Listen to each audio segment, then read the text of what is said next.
इसका जो सिस्टम है ना, ये देखिए, ये आपका पहले मॉडल समझ लीजिए कि ये पावर प्रो गियर प्रो है। पहले आता था पावर प्रो, अब आ रहा है गियर प्रो और पावर प्रो दोनों। ये दोनों में अंतर क्या है? अंतर यही है कि पहले पावर प्रो में 12 गियर का गाड़ी था, अब ये एक गियर एक्स्ट्रा बढ़ा दिया गया है, सी दे दिया गया है। देखिए यहाँ पे सी दे दिया गया है ताकि एक स्पीड आपको ज़्यादा मिले। तो ये गियर प्रो हो गया, ठीक है। अब ये गाड़ी को 12 गियर ना बोल के 16 गियर का गाड़ी बोलते हैं, ठीक है, क्योंकि एक गियर इसमें एक्स्ट्रा बढ़ा दिया गया। अब ये समझ लिए कि आपका मॉडल में क्या डिफरेंस है। अब देखिए, सबसे पहले गाड़ी जो स्टार्ट होता है वो हमारा डीजल सिस्टम से स्टार्ट होता है। तो वो डीजल सिस्टम किस तरह से वर्क करता है ये आपको समझना होगा। तो पहला फंक्शन हम देखेंगे टंकी से, कि इसका ये टंकी है। टंकी से देखते हैं कि कहाँ से तेल आता है, ठीक है। तो ये देखिए, यहाँ से डीजल निकलेगा आपका, और ये इस पाइप से होते हुए डीजल यहाँ पे आता है, ठीक है। इस चीज का क्या नाम है? इस चीज का नाम है वाटर सेपरेटर। अच्छा, इस वाटर सेपरेटर का क्या फंक्शन है? इस वाटर सेपरेटर का ये फंक्शन है कि यहाँ पे जो भी तेल में पानी का अंश रहता है उसको ये छांकता है, प्लस गर्दा जो आता है उसको छांक लेता है। अब बोलिएगा कि हम तो डीजल डालते हैं, पानी आता कैसे? सोच के बताइए, आता कैसे है बताइए। वो टंकी किसी का लीक रहता है तो नहीं। देखिए, जब ये तेल आता है ना, तो जब हम गाड़ी स्टार्ट करते हैं, डालते हैं, तो अब तेल ठंडा रहता है और एक रिटर्निंग भी दिया रहता है। इस रिटर्न में जितना भी तेल जाता है रिटर्निंग, वो गर्म रहता है। और जानते हैं कि कोई भी चीज गर्म होने के बाद भाप बनता है, और भाप जब ठंडा होता है तो वो पानी का रूप ले लेता है। तो वही थोड़ा थोड़ा पानी इसमें जमा होता है। तो इसका देखभाल कैसे करना है आपको, कि जैसे गाड़ी चलाएं, और गाड़ी चलाने के बाद बहुत 2 घंटा हो गया अब, या 1-2 महीना हुआ, तो आप इसको खोल दीजिएगा ऐसे करके। तो यहाँ पे जो पानी होगा ना, जब खोलिएगा पहले पानी गिरेगा, उसके बाद ही डीजल गिरना स्टार्ट हो जाएगा। जैसे देखिएगा डीजल गिरना स्टार्ट हो रहा है, लॉक कर दीजिएगा, ठीक है। पहले पानी गिरता है क्योंकि सबसे नीचे ये पानी जमा होने के लिए देता है। तो आप समझ गए कि पहला डीजल जो यहाँ आता है, पहले यहाँ आता है। अब देखिए, यहाँ पे 2 एरो दिया है। इस एरो का मतलब है डीजल यहाँ से आया, और यहाँ पे छांकने का जो भी वाटर सेपरेटर में जो वर्क होता है, ये होने के बाद ये चला जाता है पंप में। पंप में जाने के बाद ये क्या हुआ है, पंप से यहाँ फिर ये फिल्टर में आ जाता है। ये है डीजल फिल्टर, इसका नाम डीजल फिल्टर है। डीजल फिल्टर को जितना भी इसमें जो बच जाता है, और ये फाइनली एकदम लास्ट स्टेज है ये छांकने का। तो यहाँ पे जितनी भी गर्दा है ये छांक लेता है। उसके बाद एक प्योर फॉर्म में जितना भी डीजल आता है ये चला जाता है पंप में।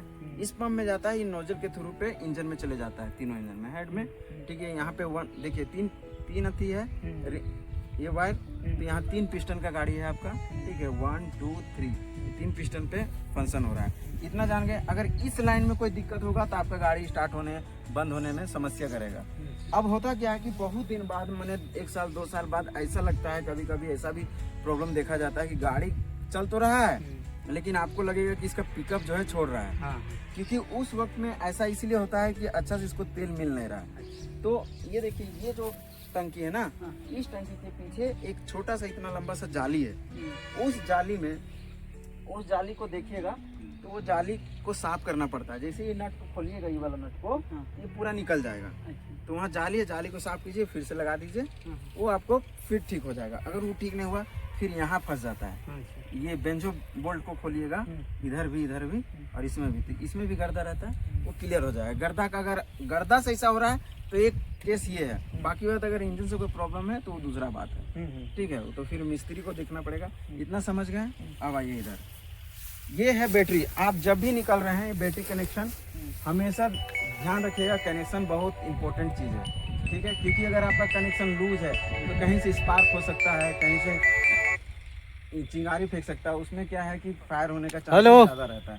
इसलिए जब भी आप निकलिएगा वो ट्रैक्टर वाला देख लीजिएगा, है ना, कि मेरा टाइटन कैसा है। अगर ढीला उला है तो आप इसको टाइट करें और अच्छा से प्रॉपर। आप जब भी, हम यही कहते हैं सारे जितने भी हमारे किसान भाई लोग हैं, जो भी कस्टमर हैं, उनको बोलते हैं कि पहले आप एक ओवरव्यू ले लीजिए एकदम पूरा, कि मेरा गाड़ी सब सेटअप सही है। 5 मिनट लगते हैं। इसका नाम है एयर फिल्टर। देखिए इधर, गाड़ी को लेके, ये समझिए इंजन का नाक है, ये गंदगी खींचने का काम करता है, ठीक है। यहाँ से 5 मिनट लगते। खोल के रेडी है। धूल वाले खेत को जोत रहे हैं तो इसको खोल के आप साफ कीजिएगा, ठीक है। एक ये सिस्टम हो गया। आइए भैया, इधर भी आप आइए, जल्दी कीजिए, हम लोग का काम जल्दी करेंगे। आप इतना अब देखिए क्या है कि इसका ये जो है वो मोबिल फिल्टर हो गया, ये पंप हो गया, ये हाइड्रोलिक पंप है। पंप का सिस्टम जितना भी आपका उठने बैठने जोतने उतने का काम कर रहा है, सारा ये पंप कर रहा है। इस पंप को अच्छा से काम करने के लिए आपका जो हाइड्रोलिक है वो अच्छा होना चाहिए। कंपनी का कहना है कि 1100 घंटा में आपका हाइड्रोलिक चेंज करना है। 1100 घंटा या तो 13 महीना, यानी 1 साल 1 महीना, ये 2 कंडीशन है। क्यों चेंज करना है भाई? अगर आप तो कंपनी का कहना है कि जब नया मशीन इंजन में जो सारा रहता है तो उसमें कुछ कुछ बाबरी जो कटता है ना, तो हाइड्रोलिक में ही रह जाता है। उससे क्या होता है कि जब हम लोग ये फंक्शन करते हैं, गाड़ी जब चलता है, तो यहाँ पे क्या है कि वो जो गर्दा आता है ना, तो ये पंप को खराब करने का चांसेस ज़्यादा रहता है। इसीलिए आपको हाइड्रोलिक जो समय पे आपका 1100 घंटा में, फिर 2100-2200 घंटा में, इस तरह से आपको चेंज होता है हाइड्रोलिक, तो आपको इसमें चेंज करना है, ठीक है। ताकि अगर आपका सर्विस शेड्यूल अच्छा होगा तो बीच में जो आपको वारंटी मिला गया है कंपनी साइड से 2 साल 5 साल जो भी है, तो उसमें क्या है कि अगर सब चीज़ आपका ओके रहेगा ना, तो अगर उसके बीच में अगर कहीं इंजन को कुछ में खराबी हो गया तो वो आपको वारंटी क्लेम करने में सुविधा होता है। क्योंकि देखेगा भाई कि देखिए ये जो कस्टमर है हमारे, इनका सारा सर्विस शेड्यूल ये सब सारा ठीक है, तो उस केस में आपको कोई दिक्कत नहीं होगा, आपको वारंटी क्लेम हो जाएगा, तुरंत काम हो जाएगा, आपको पैसा भी नहीं लगेगा। बस इस बात को ध्यान रखना है, ठीक है। अब देखिए ये फ्यूज सिस्टम है, ये जितना भी आपका काम कर रहा है, लाइट उट हॉर्न उरन, इस सब सारे का फ्यूज यहाँ दिया गया है। कभी देखिएगा लाइट नहीं जल रहा है तो इस केस में कहीं स्पार्क करके ये फ्यूज तो नहीं हो गया। इसको इस ढक्कन को खोलिएगा तो यहाँ देखिए ये जो फ्यूज है ना, ये वाला बीच में ऐसे करके जो बनाया गया है, ये कट जाता है बीच से। ये देखिए ये वाला ये कटा रहेगा, ठीक है, तो समझिए फ्यूज उड़ चुका है, ठीक। इतना कैसे समझ गए? अब देखिए ये जो है ये हाइड्रोलिक फिल्टर है। इसको आप इसमें देखिए गियर प्रो में क्या है कि आप जब भी सर्विस होगा आपका, फर्स्ट सर्विस आपका कितने घंटा में होने वाला है?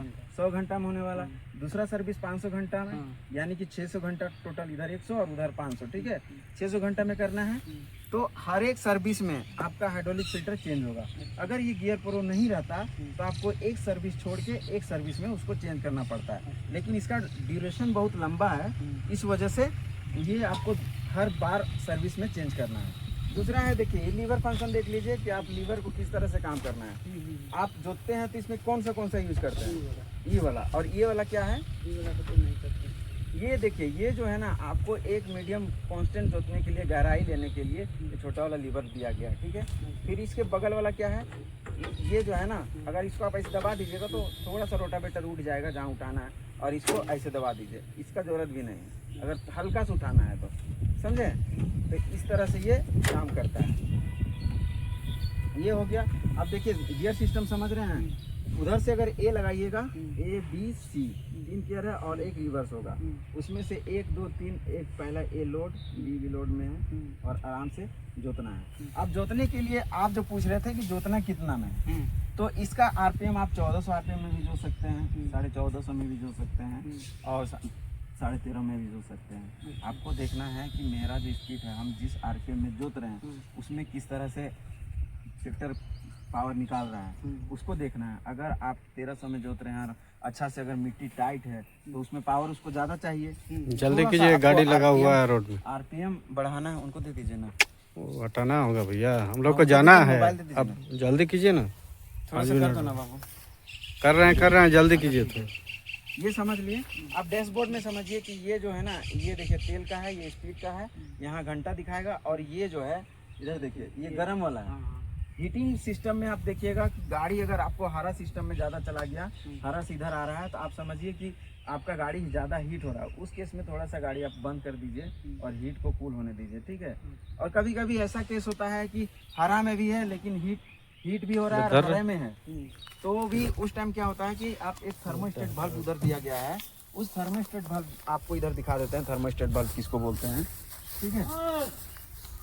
ये देखिए यहाँ जो दिया गया है, इसके अंदर में एक थर्मोस्टेट बल्ब है, ठीक। इस बल्ब में क्या करना है कि ये जो है ना, आप ओपन और क्लोज होता है।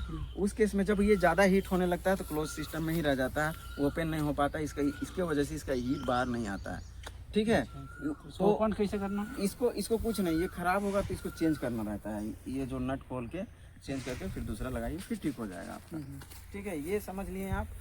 और कूलेंट सिस्टम समझ लिए। अब सर्विस में इसमें अच्छा, देखिए कूलेंट कितना में? कूलेंट का लेवल जो है देखिए, ये एक कूल्ड फुल है और ये हॉट फुल है, ठीक है। इसमें आपको कोल्ड फुल में आप यहाँ तक रखें और जब ये हॉट होगा ना, जब ये गर्म होगा चलना, ये ऑटोमेटिक यहाँ तक पहुँचेगा। अच्छा, इसीलिए यहाँ तक आपको कभी डालना नहीं है, चलिए, आपका लेवल यहीं तक रहना चाहिए, क्योंकि ये हीट होने के बाद यहाँ आता है। अब हम यहाँ पे डाले और हीट हुआ तो सब तो नीचे गिर जाएगा, फिर कोई फायदा नहीं देने वाला है आपको, ठीक। अब इसमें देखिए कितना कैन जो लगेगा मोबिल, वो लगेगा 8.5 लीटर का, ठीक है। तो यहाँ पे ये जो सारा चेम्बर है इसमें लगता है, ठीक है। अब देखिए इधर आइए पीछे, थोड़ा सा सर्च करवा रहे हैं। अब देखिए यहाँ पे ये जो फंक्शन है ना, ये टॉप लिंक है। अब इस लिंक में दो केसेस हैं कि आपको यहाँ जो छेद दिया रहता है, ये इसको बोलते हैं सेंसिंग रोड। ये सेंसिंग का पोजीशन है। अगर आप बीच में भी जितना भी एलिमेंट है आप बीच में लगा के चलाइए। अगर ज्यादा सेंसिंग का नीड है, आपको ज्यादा अच्छा से अगर गहराई लेना है तो फिर नीचे भी रखिए, एकदम मस्त चलेगा टॉप लिंक में। ऊपर में इसका सेंसिंग थोड़ा सा कम है, इसीलिए अगर मान लीजिए कहीं दूर डिस्टेंस में जा रहे हैं और आपको सिर्फ लेके जाना है, टांग के लेके जाना है, ये दोनों को बीच को अवॉइड कीजिए और इसमें लगा के ले जाइए, क्योंकि इसमें जब लगाइएगा तो इसमें सेंसिंग नहीं है। सेंसिंग नहीं होने का अंदर का जो स्प्रिंग है, जो सेंसिंग रोड बोलते हैं, जो अप एंड डाउन अंदर बाहर होता है, वो सेंस करता है, उसको निकालता बाहर है, वो आपका सेफ रहेगा, क्योंकि जोतने के टाइम उसका यूज होना चाहिए, है ना। तो अगर मान लीजिए हम यहीं लगा के लाएंगे तो सेंसिंग तो काम करते रहेगा ना। तो ये छोटा बात है, लेकिन थोड़ा सा ध्यान रखिएगा तो आपका इंजन बहुत बढ़िया और सारा चीज़ आपको अच्छा से रहेगा। अच्छा, इधर आइए, ये वाला थोड़ा बताइए। तो ये हल जो जोतेंगे कांटा हल जी, तो कांटा हल में हम कितना, 1 नंबर?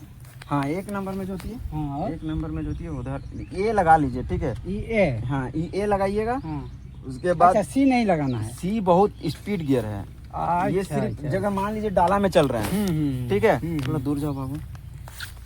अच्छा, ये जैसे कि सी गियर देने का इसका रीजन बता रहे हैं। मान लीजिए बालू ले जा रहे हैं आप, हाँ, ये हाँ, सब पहले थोड़ा स्लो चलता था, अब जॉन डियर इतना बेहतरीन चीज़ बना दिया गया है। इसमें 4 गियर बढ़ाने के रीजन ये है कि थोड़ा सा कस्टमर को स्पीड मिले, ताकि जो गंतव्य में हम लोग पहुँच रहते हैं, जहाँ पे आज 1 घंटा में पहुँच रहे थे, वो थोड़ा सा जल्दी पहुँचे। फ्यूल कंजम्पशन वही है लगभग, ठीक है। तो सी गियर स्पीड है, आपको काम करना है ए और बी में, अच्छा, ठीक है। ए और बी में आप देखिए बी में कितना स्पीड से आपको काम करना है। अगर ज़्यादा खेत है और जल्दी जगह हल्का खेत है तो जल्दी मारिए बी में, है ना। ऐसे ज़्यादातर ए में चलाना। ज़्यादातर ए में चलाइए, बी में चलाइए, ठीक है। लोड गियर यही दोनों है। इधर 1 नंबर, उधर 1 नंबर 2 नंबर। आरपीएम आप देख लीजिए, आपको सेट करना है यहाँ पे 14.5 15 अच्छा, 14 13.5 इस तरह से आप जोत सकते हैं। अच्छा। आपको जो कंफर्टेबल लगे, जैसा पावर आपको हाँ, दिख रहा है, हाँ, वो तो खेत के अनुसार खेत चेंज के होता है भैया। हाँ। नहीं तो हम कहेंगे 1500 में ही जोत दे, तो जहाँ पे हल्का मिट्टी है वहाँ पे 1500 दे के क्या फायदा, अच्छा, है ना। तो अपने अनुसार उसको देखना है, चलिए, ठीक है। इतना चीज हो गया। अब देखिए 2 सेंसर है इसमें। एक सेंसर यहाँ है जो कि ये गियर सेंसर है, ठीक है। और एक सेंसर पीछे है जो कि पीटीयू सेंसर है ना। इधर देख लीजिए, तो 2 वहीं रहो तुम, ये पीटीयू सेंसर है यहाँ पे। ये जो सेंसर का काम कर रहा है, ये सेंसर, इसमें भी कभी बंद होने का शिकायत है, ठीक है। तो ये सेंसर देने के पीछे क्या रीजन है? सेंसर देने के पीछे जहाँ सेंसर है, एक पीटीयू सेंसर है, एक गियर सेंसर है। गियर सेंसर इसीलिए क्योंकि अगर मान लीजिए गियर में कोई कल प्रॉब्लम आता है तो ये गाड़ी को बंद कर देता है। बंद करने का के अर्थ ये हुआ कि आपका जो है, ये अगर मान लीजिए यहाँ कुछ प्रॉब्लम है तो सेंसिंग करके ये जो सेंसर है वो स्टार्ट होने से बचा देता है। स्टार्ट नहीं होगा, अगर मान लीजिए कुछ टूटा हुआ है तो सेंसिंग सेंसर देने से आपका एलिमेंट सही रहेगा। अब देखिए हवा का बात है, ये दोनों टायर का हवा देखना है, ठीक है। तो हवा कितना रहना चाहिए? ये इसमें 18 ना? नहीं, देखिए इसमें ना आपको 20 से 24 का रेंज है, ठीक है। और इसको 16 18 18 रखिए इसमें पीछे। जितना गाड़ी लपेगा, थोड़ा लप के चलेगा तो जो टायर का गोटी है वो सेफ रहेगा। ज़्यादा अगर टाइट हो जाएगा तो गोटी जो है ज़्यादा हार्ड मिट्टी में वो घिसना स्टार्ट करेगा हल्का। इसीलिए जितना इसका मैक्सिमम रेंज है, हम लोग 18 बोलते हैं, 16 बोलते हैं, है ना। 18 19 इस तरह से रखना है, उससे ज़्यादा आप नहीं रख सकते हैं, ठीक है। क्योंकि ये 13 6 28 का टायर है, ज़्यादा बड़ा टायर भी नहीं है, है ना। तो उसके अनुसार आपको कंपनी जितना बोलती है उसके अनुसार आप जो मिलवल मिला है ना, वो मिलवल को भी थोड़ा सा आप अगर है तो उसमें सारा चीज़ लिखा हुआ है, कुछ हम अपने से नहीं बोल रहे हैं। अच्छा अच्छा ठीक है, जो कंपनी बोलती है वही हम बता रहे हैं आपको। अब टंकी का देखिए, टंकी जो है आपका 60 लीटर का है। 60 लीटर में आप पूरा फुल कर सकते हैं, फुल में 60 लीटर आपको दे देगा, इतना है। अच्छा, हो ये गया। वाला खोलने नहीं सकते हैं भैया, हम तेल वाला टंकी लोग को खोलवा